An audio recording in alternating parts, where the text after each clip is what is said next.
Why would a girl hide the only forbidden thing in her village and risk everything for it? In Umuagu, no visitor was allowed, but Amaka, full of pride and confidence, valued memories more than rules. So when she saw a traveler holding a camera, capturing moments like magic, she couldn't look away.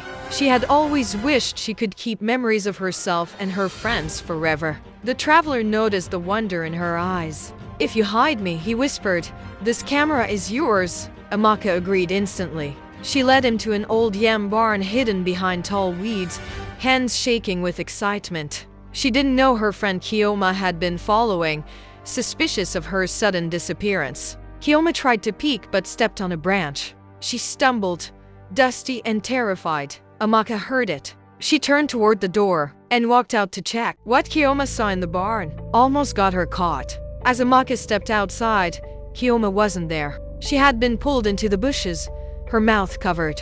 It wasn't danger, it was her elder brother, returning from his late farm work.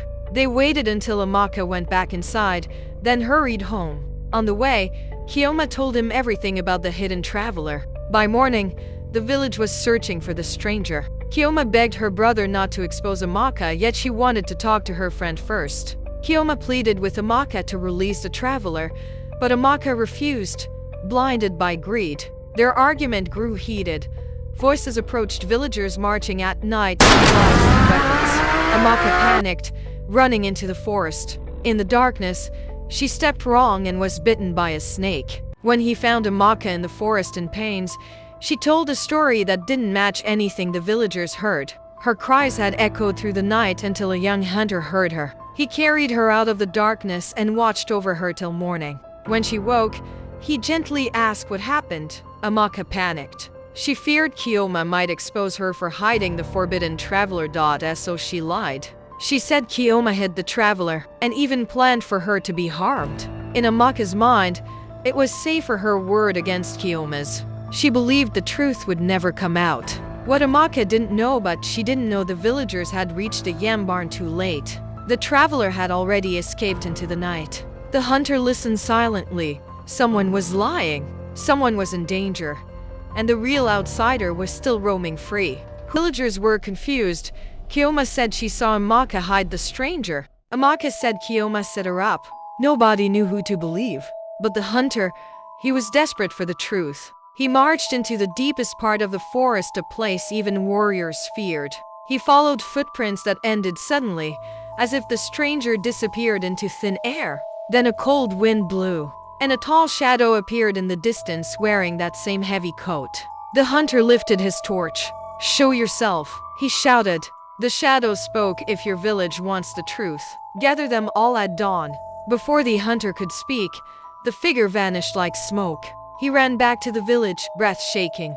Something was wrong. This was no ordinary traveler. The stranger returned, but what stepped out of the trees wasn't human. As the sun rose, the villagers gathered. Whispers, fear, confusion.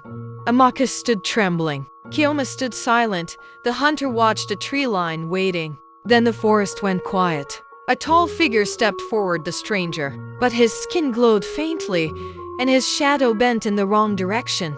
People stumbled back. This was no man. He spoke clearly.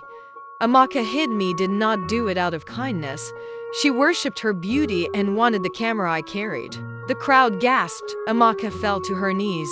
The spirit continued, "I test the hearts of those who break their own laws. Your village forbids strangers, not to stop humans, but to protect you from spirits like me." He turned to Amaka.